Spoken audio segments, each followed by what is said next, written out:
and draw on the courage of life.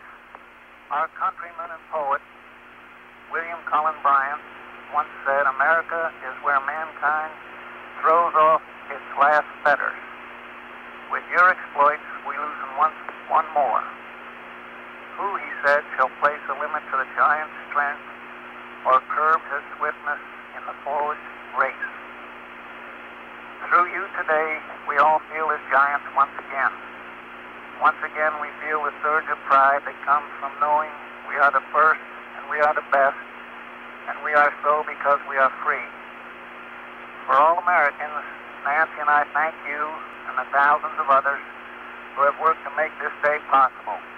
As you hurtle from Earth in a craft unlike any other ever constructed, you will do so in a feat of American technology and American will.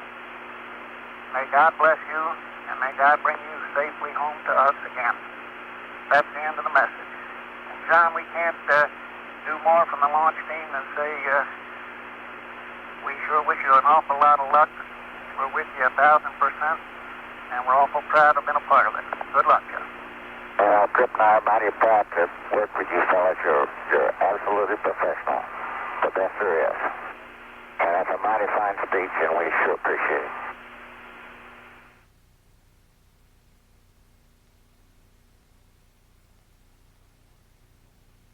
This is Shuttle Launch Control at T-minus 9 minutes and holding. We are approximately 26 seconds away from picking up the countdown at the T-minus 9 minute point. 9 minutes remaining between now and 7 a.m. when we expect to have a liftoff of America's first space shuttle. The launch team has been briefed on the way in which a halt can be called to the countdown. During the final 9 minutes of the countdown, and we're coming out, we're at T-minus 9 minutes and counting. The launch events are being controlled by the ground launch sequencer now. That has been initiated, and that will be in control up to T-minus 25 seconds when they switch to the onboard redundant set launch sequencer. The ground launch sequencer is a part of the launch processing system and operates by relaying commands to the orbiter's onboard computers, which then report back to the launch processing system that the commands have been executed. The primary job of the computers is to check that all of the launch commit criteria, such as propellant loads, temperatures, pressures, and other measurements, are satisfactory. The primary chase aircraft have taken off. A third T-38 will take off at the T-minus 5 minute mark. The timing of this plane is such a tight window that a 15-second delay would mean that they would not be in the proper position at launch. The sleek T-38 supersonic trainers have such critical timing because of the small fuel load that they carry. T-minus 7 minutes, 52 seconds, and counting.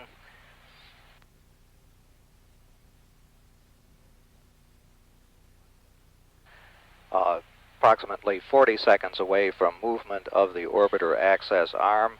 This is the final arm, which was to be moved out of the way to provide for the orbiter to clear the tower properly. This may be a very interesting launch to watch from the standpoint that the orbiter is able to translate slightly horizontally as it begins to lift off, and it also does a roll maneuver which will place it, the orbiter, sort of on its back as it goes towards the proper inclination to the equator. T-minus 7 minutes, 7 seconds, and counting. T-minus 7 minutes and counting, and we have retraction of the orbiter access arm, beginning to move back first away from the orbiter and then to swing away. This was the walkway attached to the service structure and used by the crew to walk to the orbiter. The crew has been advised to lower their helmet visors. Very slow movement by the orbiter access arm. T-minus 6 minutes, 29 seconds, and counting. The crew is beginning the APU pre-start. The start begins at the 5 minute point in the countdown. T-minus 6 minutes, 15 seconds, and counting. The APUs are turbine devices fueled by hydrazine, which provides hydraulic power to change the angle of the engines and the flight surfaces on the orbiter. T-minus 5 minutes, 59 seconds and counting. Pilot Bob Crippen had begun that APU pre-start, which started about 48 seconds from now. The development flight instrumentation, which measures the stresses on the orbiter during flight, have been turned on, and recorders store information for playback after landing. T-minus 5 minutes, 30 seconds, mark and counting. Pilot Bob Crippen has signified the auxiliary power units are ready to be started. T-minus 5 minutes, 15 seconds, and counting.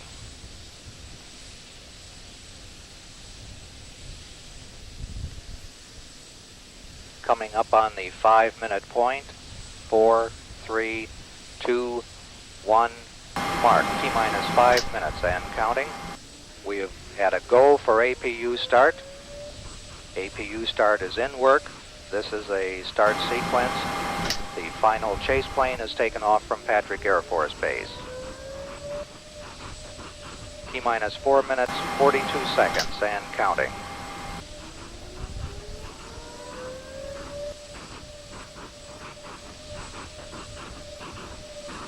T-minus 4 minutes, 30 seconds and counting.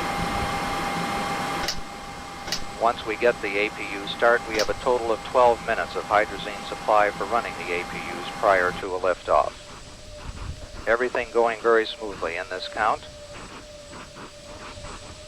The APU start is complete. T-minus 4 minutes, 10 seconds and counting. As preparation for main engine ignition, the main fuel valve heaters have been turned off.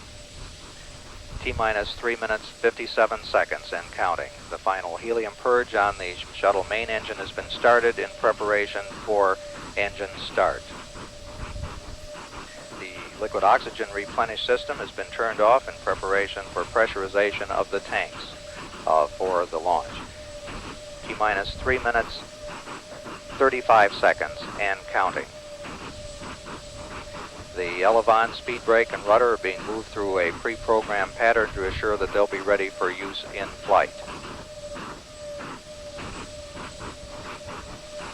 T-minus 3 minutes, 20 seconds and counting. The shuttle is now on internal power. However, the fuel cells are still receiving their fuels from the ground support system for one more additional minute.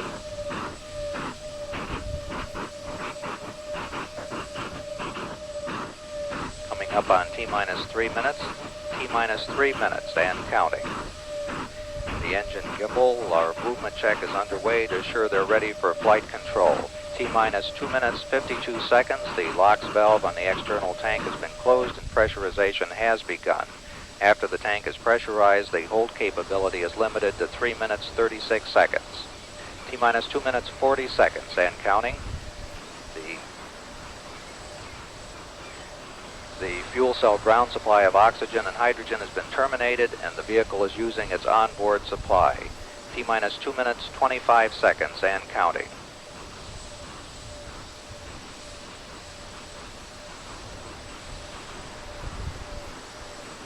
T-minus 2 minutes, 15 seconds. The pressure in the LOX tank is at flight pressure. Coming up on just 2 minutes away from launch. T-minus 2 minutes, mark and counting.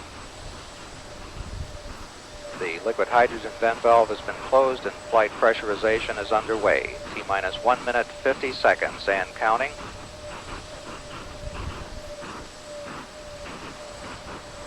Chuck Hannon has just said smooth sailing, baby, to astronauts John Young and Bob Crippen. T-minus 1 minute, 35 seconds and counting.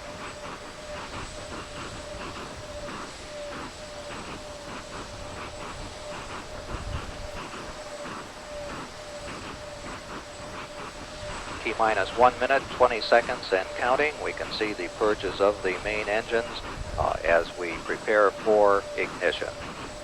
T-minus 1 minute, 10 seconds and counting. Liquid hydrogen tank is at flight pressure. T-minus 1 minute, mark and counting. The firing system for the sound suppression water will be armed just a couple seconds from now. It has been armed. T-minus 45 seconds and counting. T-minus 40 seconds and counting. The development flight instrumentation recorders are on. T-minus 35 seconds. We're just a few seconds away from switching to the redundant sense sequencer. T-minus 27 seconds. We have gone for redundant set sequencer start. T-minus 20 seconds and counting. T-minus 15, 14, 13, T-minus 10, 9, 8, 7, 6, 5, 4. We've gone for main engine start. We have main engine start.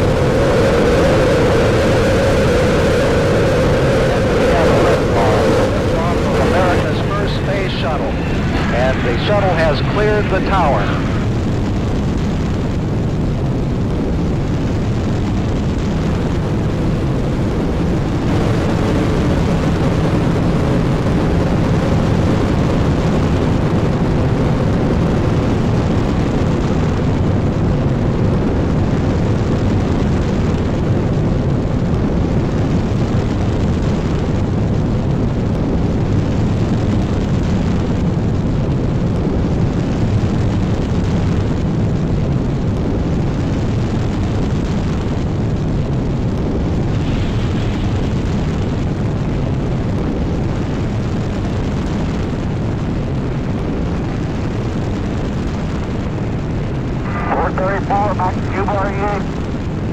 Roger.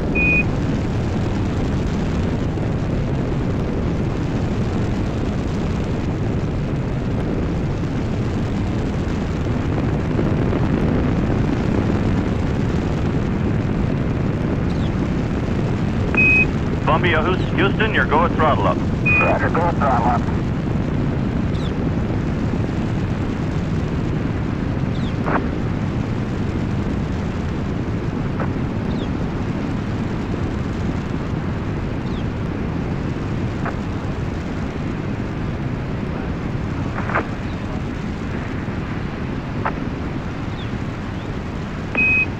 Roger, Columbia, on the nice ride. You're lofting a little bit, so you'll probably be slightly high at staging. 1 minute 45 seconds coming up on go, no go.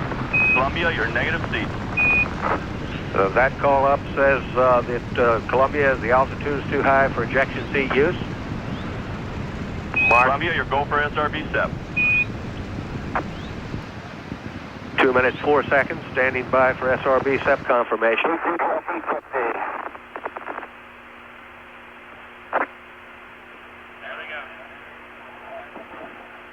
Roger on the SEP, Columbia. Mark, 2 minutes 20 seconds, confirm solid rocket booster SEP. Takeoff initiate. Mark, 2 minutes 30 seconds, on-board guidance is converging as programmed. Columbia is now steering for its precise window in space for main engine cutoff. Mark, 2 minutes 40 seconds. Columbia now 39 nautical miles in altitude, 42 nautical miles downrange. Mark, 2 minutes 50 seconds. Columbia, you're looking a little hot. All your calls will be a little early. Okay. Columbia now has 2-engine rotor capability. Good here. Mark, 3 minutes. Young and Crippen really moving out now. Velocity now reading 6,200 feet per second.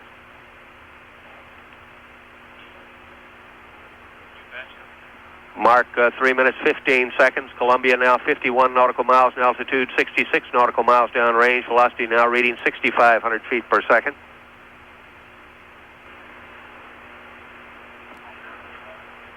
Mark, 3 minutes 30 seconds. Columbia now 55 nautical miles in altitude, 78 nautical miles downrange.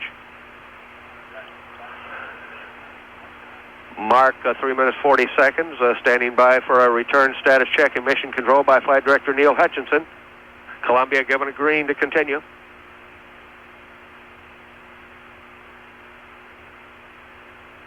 Mark, 3 minutes 55 seconds, standing by for a press d'amico, which says Columbia should lose one engine. Columbia, stand by, press d'amico. Columbia continues flying forward, coming up on negative return. Press for MECO. Roger, press for MECO.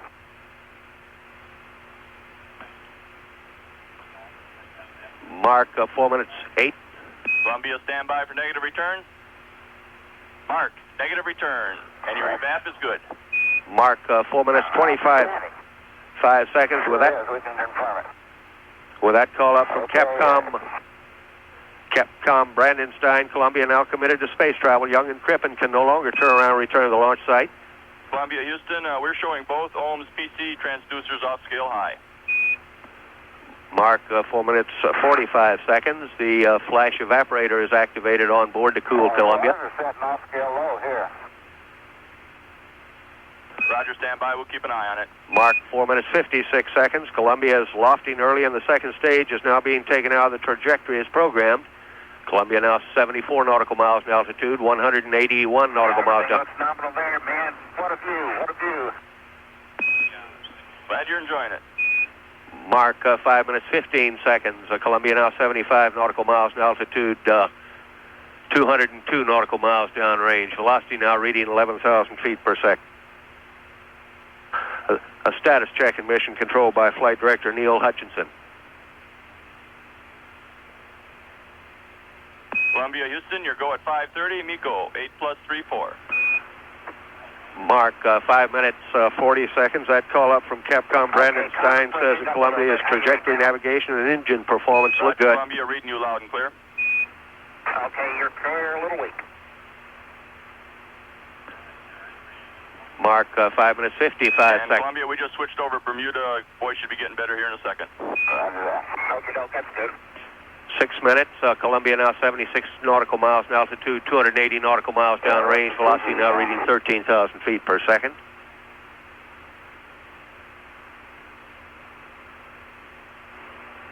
Columbia, Houston, could we have the cryo heaters, please? And Columbia, your single engine rota. Roger. Mark, 6 minutes 25 seconds. That call up from Capcom Brandenstein says that if two-engine failure occurred, Columbia is capable of an emergency landing at Rotor Naval Air Station, Spain. Mark, 6 minutes 40 seconds. Columbia pitching over now, diving to increase velocity, decrease altitude, giving Columbia her most favorable attitude. Columbia now 72 nautical miles in altitude, 373 nautical miles downrange. Velocity now reading 16,400 feet per second.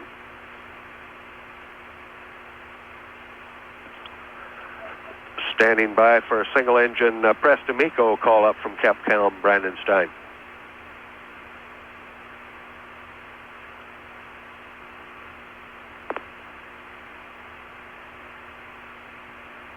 Columbia, your single engine, press per MECO. Mark, 7 minutes 20 seconds. That report says that Young and Crippen can achieve orbital insertion even if two engines go out. Mark, 7 minutes 30 seconds. Columbia, 67 nautical miles in altitude, 485 nautical miles downrange. G-force is building for Young and Crippen now, up to 3 Gs. Mark, 7 minutes 45 seconds. Columbia's main engine slowly being throttled back now, should be throttled at 65% at 6 seconds before main engine cutoff.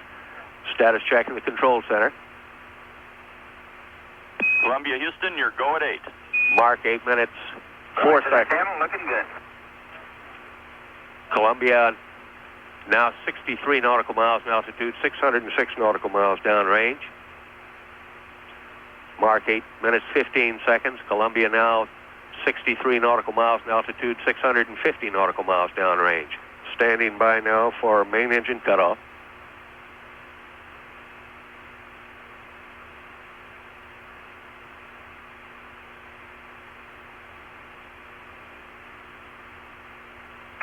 MECO 25670 up at 220 feet per second. Roger, Columbia, MECO. Confirm shutdown. Columbia, the gem of this new ocean, now in space, not yet in orbit. Now standing by now for external tank separation. Okay, we've had SEP. Roger, and we confirm the SEP, Columbia. 9 minutes, 3 seconds. Confirm external tank separation. Columbia now performing an evasive maneuver, moving below and beyond and translating to the north of the external tank. Young should see it moving away out his window.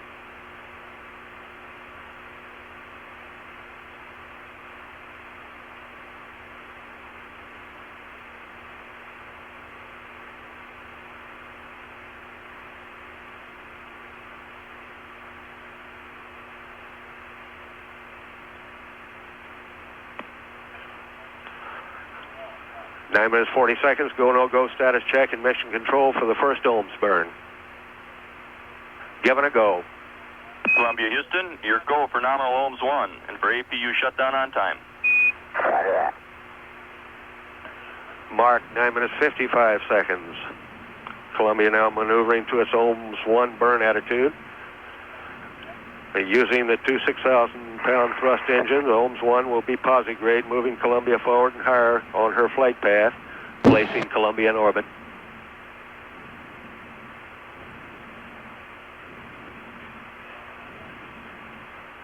Standing by for ignition, 10 minutes, 22 seconds. Columbia 67 nautical miles in altitude, 1,160 nautical miles downrange.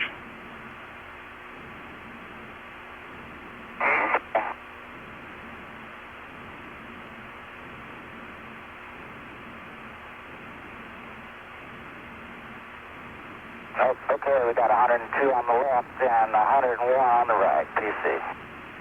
Roger, Columbia, they're looking good to us. A status check in the control center.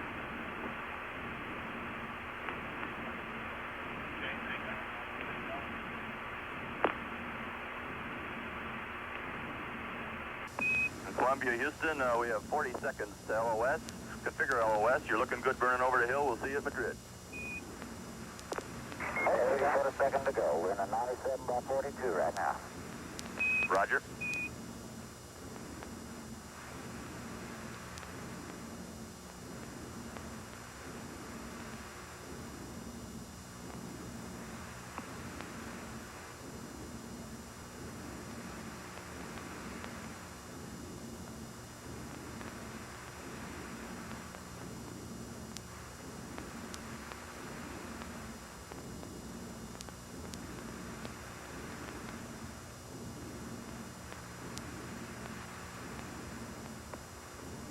Shuttle control, Houston, 12 minutes mission elapsed time. We've had loss of signal with Columbia through Bermuda. The next station to acquire will be Madrid.